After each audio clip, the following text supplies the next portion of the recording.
Hola, almas preciosas, buscadoras e inquietas, ¿cómo han estado?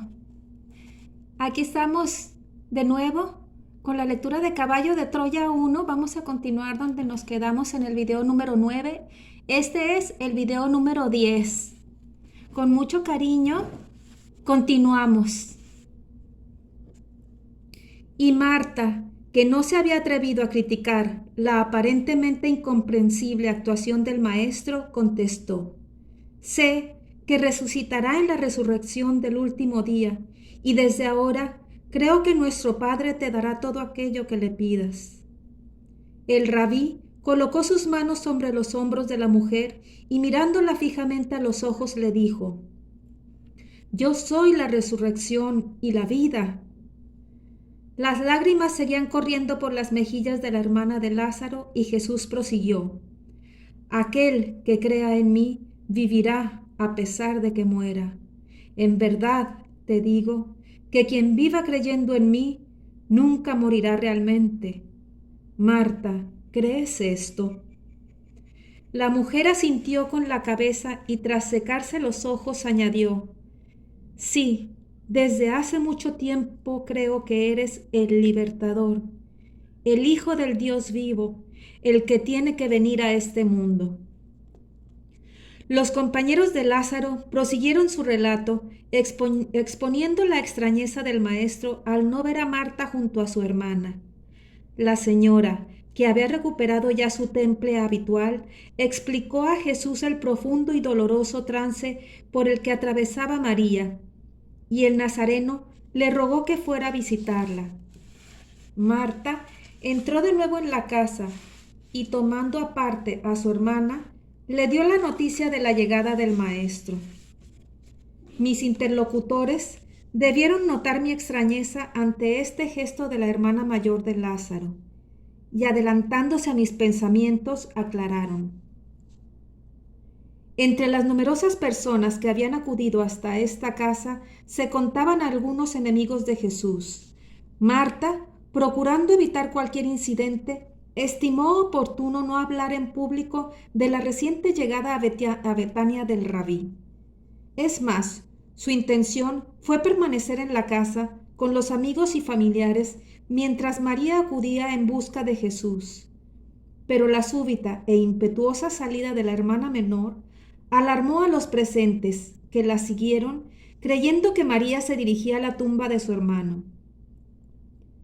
Cuando María llegó hasta el maestro, se arrojó igualmente a sus pies, exclamando: De haber estado tú aquí, mi hermano no hubiese muerto.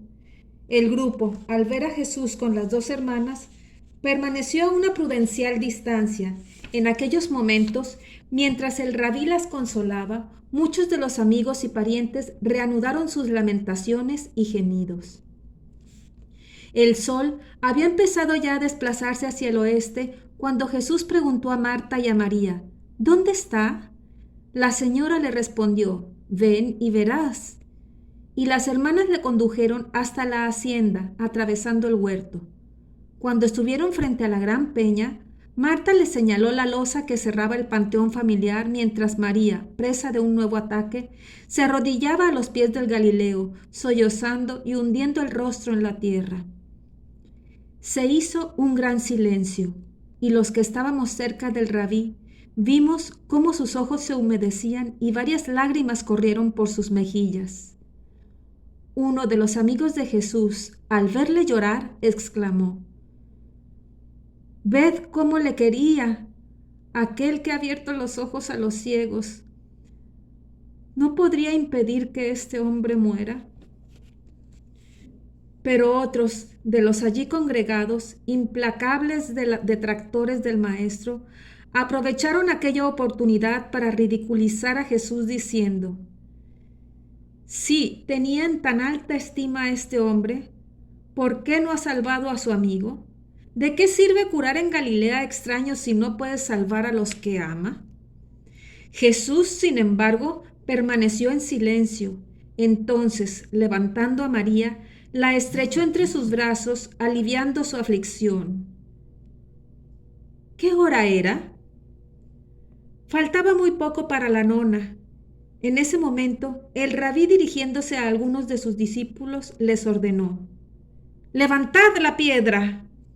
Pero Marta, adelantándose hacia el maestro, le preguntó: ¿Debemos mover la piedra de costado? Interrogué a los amigos de Lázaro sobre el significado de aquella pregunta de la señora. Sinceramente, no terminaba de comprender qué había querido decir. Marta, al igual que el resto de los allí presentes, me explicaron. Entendimos que Jesús deseaba ver a Lázaro por última vez. Aunque todos creíamos en la resurrección de los muertos, ninguno, ni siquiera Marta, imaginamos cuáles eran en realidad las verdaderas intenciones del rabí. Por eso la señora creyó que sería suficiente con retirar parcialmente la losa.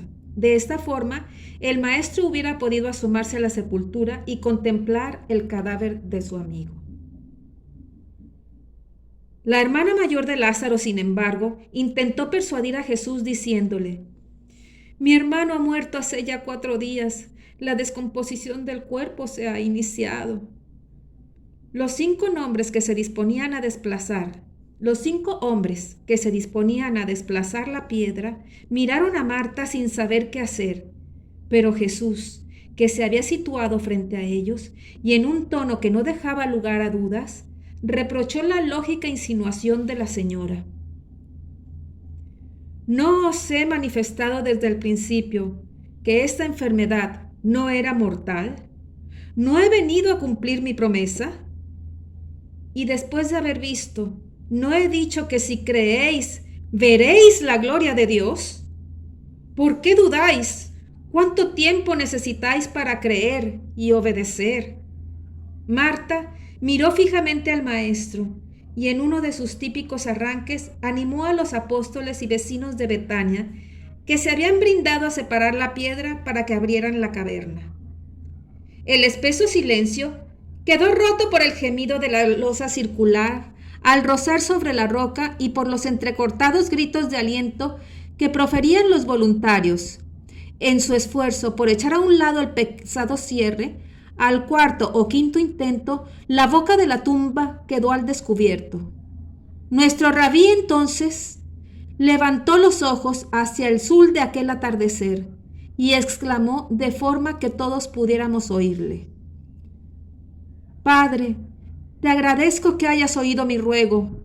Sé que siempre me escuchas, pero a causa de los que están junto a mí, hablo contigo para que crean que me has enviado al mundo y sepan que intervienes conmigo en el acto que nos disponemos a realizar».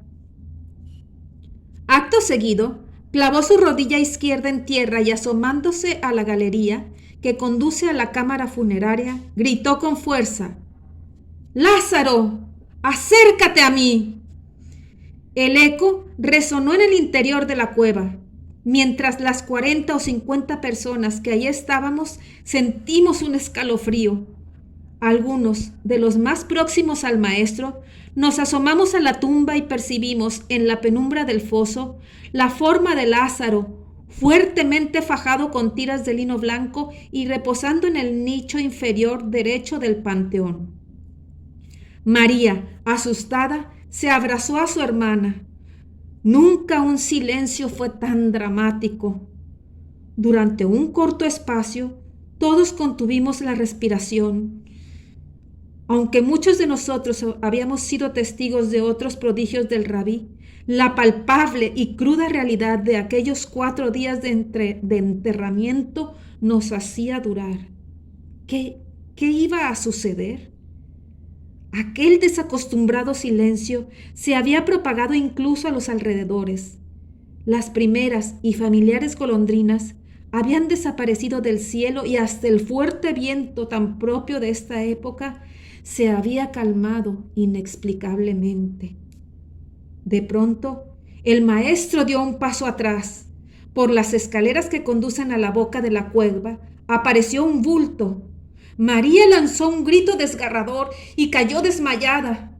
Instintivamente todos retrocedimos. Un hombre, cubierto por un lienzo, pugnaba por salir al exterior, pero sus manos y pies estaban atados con vendas y esto dificultaba su marcha. De la sorpresa se pasó al terror, y la mayoría de los hombres y mujeres huyeron por el jardín entre alaridos y caídas. ¡Era Lázaro! A duras penas, apoyándose en sus codos y manos, aquel bulto fue arrastrándose por las húmedas escalinatas de piedra hasta alcanzar los últimos peldaños. Allí se detuvo, jadeante, mientras un sudor frío nos recorría el rostro. Pero nadie, ni siquiera Marta, se atrevió a dar un solo paso hacia el resucitado. Jesús comprendió nuestro pánico y, dirigiéndose a la señora, ordenó que le quitáramos las tiras de tela y que le dejáramos caminar. Con los ojos arrasados en lágrimas, Marta se aproximó valientemente, procediendo a desatar primero las vendas que oprimían sus muñecas.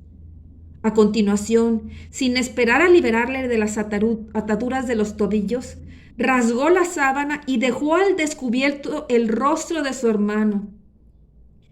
Tenía los ojos muy abiertos y la faz blanca como la cal. Una vez liberado, Lázaro saludó al maestro y a sus discípulos, interrogando a su hermana Marta sobre el significado de aquellas ropas funerarias y por qué se había despertado en el jardín. Mientras la señora le refería su muerte, enterramiento y resurrección, Jesús dio media vuelta y con su habitual serenidad se inclinó, levantando el cuerpo de María. La muchacha no había recobrado aún el sentido y el maestro, olvidándose por completo de Lázaro y de nosotros, la condujo entre sus brazos hasta la casa. Poco después, los tres hermanos se postraron ante el rabí, agradeciéndole cuanto había hecho. Pero Jesús, tomando a Lázaro por sus manos, le levantó diciendo: Hijo mío, lo que te ha sucedido ocurrirá igual a todos aquellos que crean en el Evangelio, pero resucitarán bajo una forma más gloriosa.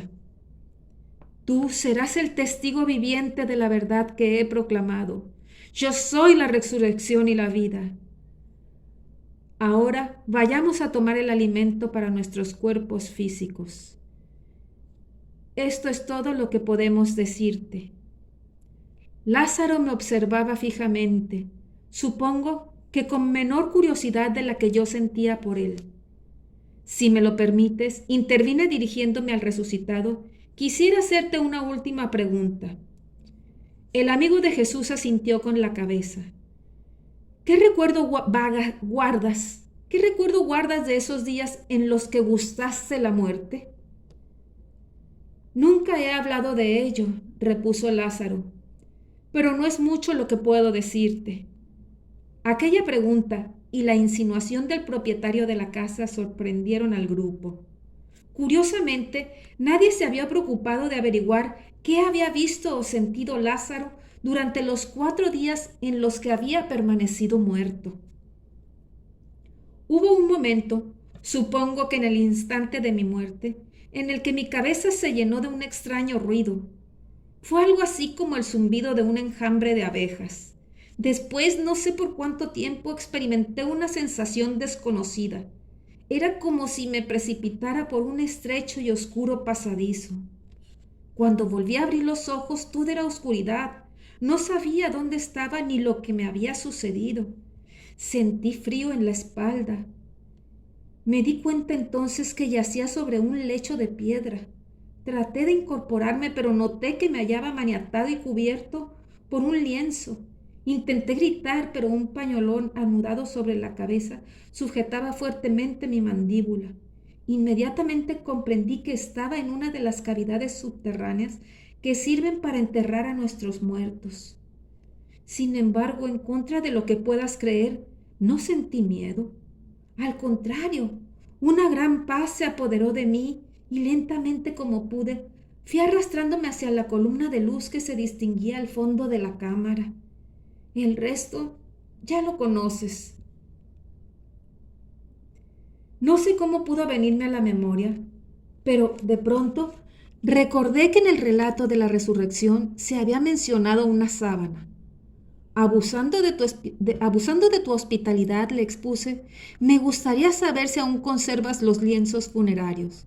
Sí, así es. ¿Podría examinarlos? Aquel inusitado interés mío por la mortaja confundió a los presentes, pero Lázaro accedió, rogando a uno de los amigos que fuera por ellos. Minutos más tarde, el hebreo ponía en mis manos un rollo de tela. Con la ayuda del propio Lázaro y a petición mía, extendimos la sábana de lino sobre la mesa. Providencialmente, las hermanas habían optado por guardar el lienzo y las vendas, tal y como fueron retirados del cuerpo de Lázaro. Y aunque la rigurosa ley judía prohibía todo contacto con cadáveres o con objetos que a su vez hubieran permanecido junto a los restos de hombres o animales, la singularidad del suceso, que rompía todos los esquemas legales, y el talante liberal de estos fieles seguidores de la doctrina de Jesús, habían hecho posible que las vestiduras fúnebres no fueran destruidas y que la familia las manejara sin escrúpulos de conciencia. Al pasar una de las lámparas de aceite sobre el tejido, pude observar un desgarro en el centro mismo de la sábana, justamente en la parte que debió cubrir la cabeza. Al examinar detenidamente la tela, comprobé la existencia de unos plastones de color marrón, producto de las mezclas de ungüentos que habían sido utilizados en el embalsamamiento. Como médico, presté especial interés a la detección de posibles señales o huellas que pudieran delatar el natural proceso de putrefacción. Según mis cálculos y a juzgar por las informaciones de mis amigos, Lázaro había fallecido unos 25 días antes, en el atardecer del domingo 5 de marzo. A pesar del aislamiento de la cueva sepulcral, de la baja temperatura de la misma y de la posible acción retardadora de los aceites y aloes, la advertencia de Marta a Jesús sobre el olor del cadáver era sin duda un síntoma claro de que su hermano debía preguntar ya, cuando menos, la llamada mancha verde abdominal, primer signo de descomposición. Esta mancha suele aparecer hacia las 24 horas del fallecimiento y Lázaro, en el momento de abrir la tumba, debía llevar alrededor de 90 horas muerto. Sin embargo, por más que exploré el lienzo, no pude encontrar resto alguno de líquidos procedentes, por ejemplo, de la ruptura de ampollas en la epidermis. Lo que sí percibí al oler algunas de las áreas del tejido fue un inconfundible tufo azulfídrico, emanación muy propia en la putrefacción de la materia orgánica. Aunque no se trataba, obviamente, de una prueba definitiva, aquello me dio cierta idea sobre la posible causa de la muerte de Lázaro. Probablemente un proceso infeccioso agudo y generalizado. A título personal y después del gran viaje, me interesé por todos los textos apócrifos o no, tradiciones, etcétera, en los que pudiera hablarse de la suerte que corrió Lázaro en años posteriores. Los escasos datos que encontré apuntaban hacia el hecho de que el amigo de Jesús fallecería por segunda vez a la edad de 64 años y curiosamente como consecuencia de la misma dolencia que le condujo al sepulcro en el año 30. Pero estas informaciones, lógicamente, no han podido ser comprobadas. Lo que sí me llamó poderosamente la atención fue comprobar cómo el testimonio de Lázaro y sus amigos encajaba plenamente con la tradición judía sobre la muerte. En general, los hebreos creían que la gota de hiel en la punta de la espada del ángel de la muerte empezaba a obrar al final del tercer día. Al cuarto, por tanto, la descomposición del cadáver era ya un hecho incuestionable. De acuerdo con la información de la familia de Lázaro, el maestro recibió la noticia de la grave dolencia de su amigo cuando aquel llevaba ya 11 horas muerto, es decir, en la mañana del lunes 6 de marzo.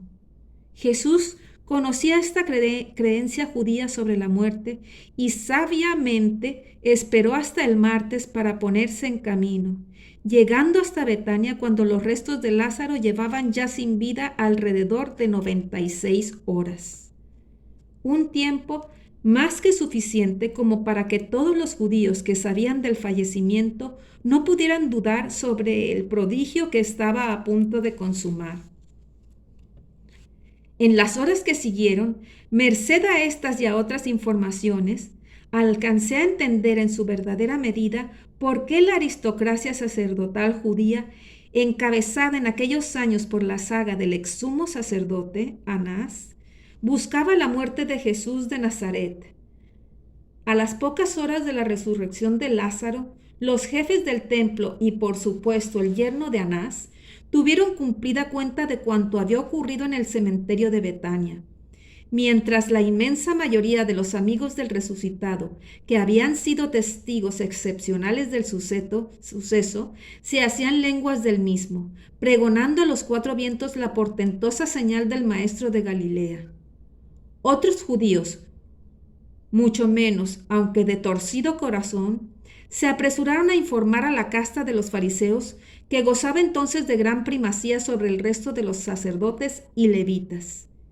Es casi seguro que si el milagro hubiera tenido lugar en otro momento del año judío y no en vísperas de la solemne Pascua y con un protagonista menos acaudalado y prestigioso entre los dignatarios de Jerusalén, la obra del Leví quizá hubiera ido a engrosar a título de inventario la ya larga lista de prodigios. Pero el Nazareno había sacado de entre los muertos potestad reservada únicamente al divino, a Lázaro de Betania, demasiado cerca, demasiado espectacular y demasiado importante como para olvidarlo o condenarlo al silencio. El hecho adquirió tales proporciones que, según me contaron Lázaro y sus amigos, Jerusalén sufrió una conmoción. La circunstancia de que entre los testigos de su resurrección se contaran algunos miembros del templo y distinguidos judíos amigos de la familia de Lázaro, precipitó aún más los acontecimientos, y el Sanedrín, inquieto por la noticia, celebró una asamblea urgente a la 1 del mediodía del día siguiente, viernes. El tema único podía resumirse en la siguiente frase: ¿qué hacemos con el impostor? Aunque la Suprema Asamblea de Israel había discutido ya en otras oportunidades la posibilidad de detener y juzgar a Jesús de Nazaret, acusándole de blasfemo y transgresor de las leyes religiosas, esta vez fue distinto. Uno de los fariseos llegó a proponer una resolución por la que se dictase la inmediata captura del Galileo y su ejecución sin juicio previo.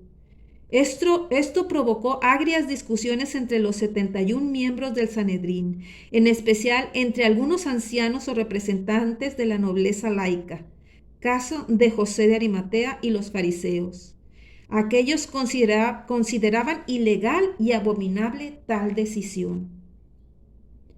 Tras 2 horas de debate y en vista del escaso éxito de los que pretendían que el proceso contra Jesús se desarrollase bajo la más estricta ortodoxia, 14 miembros de la gran asamblea judía se levantaron presentando allí mismo su dimisión.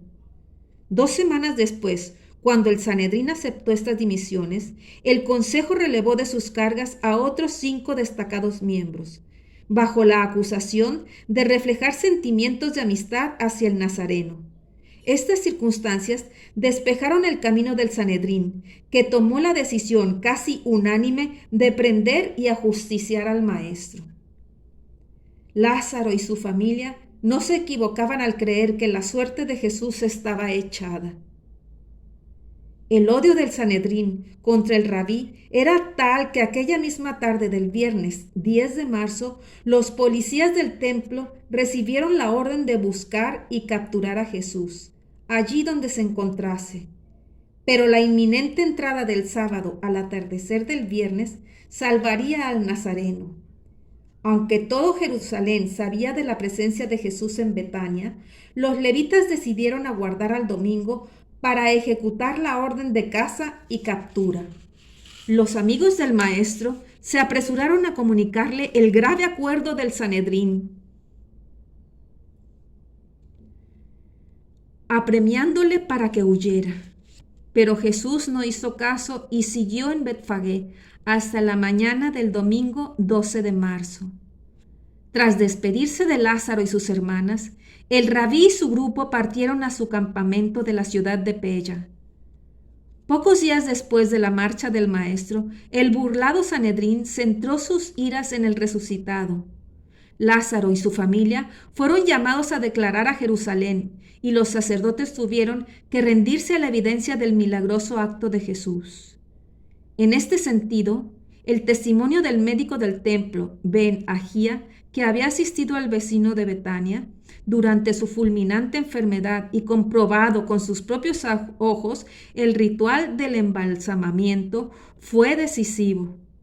Sin embargo, el torcido corazón de Caifás y de sus partidarios hizo registrar en los archivos del Sanedrín que aquel prodigio tenía su origen en el maléfico poder del príncipe de los demonios, aliado del rabí de Galilea. Esta resurrección, insistió en ello, lejos de abrir el alma de los representantes religiosos del pueblo hebreo, envenenó aún más sus sentimientos hacia Jesús. El sumo sacerdote y los jefes del templo se encargaron de convencer al resto del tribunal de que, de seguir por aquel camino, todo el pueblo de Israel terminaría por acatar la doctrina del Galileo, pudiendo conducir a la nación a una catástrofe. En cierto modo, el Sanedrín tenía razón, ya que muchos hebreos, entre los que figuraba buena parte de sus propios discípulos, consideraban al Mesías como un libertador político, un revolucionario que expulsaría a los romanos de Israel. Fue precisamente en una de aquellas reuniones del Sanedrín, según me informó Nicodemo, cuando Caifás hizo alusión por primera vez al antiguo adagio judío repetido con posterioridad que rezaba: más vale que un hombre muera antes de ver perecer a una comunidad. Pero los problemas de la Suprema Asamblea de Israel no terminaban en Jesús. El Sanedrín se había dado perfecta cuenta de que era menester eliminar también a Lázaro. ¿Qué conseguían apresando y ajusticiando al Maestro si continuaba con vida el máximo exponente de su poder? La popularidad del resucitado había alcanzado tal grado que Caifás y los fariseos decretaron igualmente la eliminación de Lázaro. Los planes del Sanedrín terminaron por filtrarse y el amigo de Jesús fue puntualmente informado. Esta dramática situación había sumido a la familia de Betania en una permanente angustia. Ahora empezaba a comprender su natural desconfianza cuando, pocas horas antes, yo había solicitado entrevistarme con Lázaro. Quizá, en mi opinión, otro de los graves errores del Sanedrín fue no detener primero al resucitado. Al comprobar que Jesús había desaparecido, los sacerdotes olvidaron temporalmente a Lázaro y dieron órdenes expresas a Yohanan ben Gudjega, portero jefe, así como el resto de los levitas o policías al servicio del templo, para que, en el caso de que el nazareno hiciera acto de presencia, fuera capturado de inmediato. Uno de los comentarios más extendido en aquellos días previos a la celebración de la Pascua y que yo había tenido ocasión de escuchar desde mi llegada a Betania era precisamente si el nazareno tendría el suficiente coraje como para acudir a Jerusalén y celebrar, como cada año, los sagrados ritos. Este rumor popular había desquiciado a los sacerdotes hasta el extremo de trasladar el problema Lázaro a un segundo plano. Así discurrió mi primer encuentro con el amigo amado de Jesús, interrumpido finalmente por la entrada en la sala de Marta. En una bandeja de madera me ofreció un refrigerio que agradecí nuevamente con todo mi corazón. Después del relato de los hebreos que me acompañaban, mi admiración por la señora había crecido sensiblemente y supongo que ella, con su gran intuición femenina, debió notarlo. Al entregarme la comida, Marta bajó los ojos sonrojándose. «Te ruego, hermano Jasón», habló Lázaro, «que tengas a bien aceptar este humilde alimento. Sabemos que lo necesitas, y te suplico igualmente que te consideres en tu casa. esta noche y cuantas precises. Este será tu techo. Traté de disuadirle, pero fue inútil. Lázaro y sus amigos habían descubierto que en verdad mi actitud era limpia y noble. Las emociones del día me habían abierto el apetito y ante la mirada complacida de mis nuevos amigos no tardé en dar buena cuenta del grano tostado, de los higos secos, los dátiles, miel y del cuenco de leche de cabra que formaron mi cena. Bien entrada la noche, el propio Lázaro me condujo hasta una de las estancias del piso superior. En ella había sido dispuesto un catre de los llamados de tijera, con un lecho de tela y cuerdas entrelazadas. El armazón de la cama había sido construido a base de dos largueros de madera de pino, cada uno sólidamente amarrado a dos patas que se cruzaban en forma de aspa y que no levantaban más de 40 centímetros del suelo.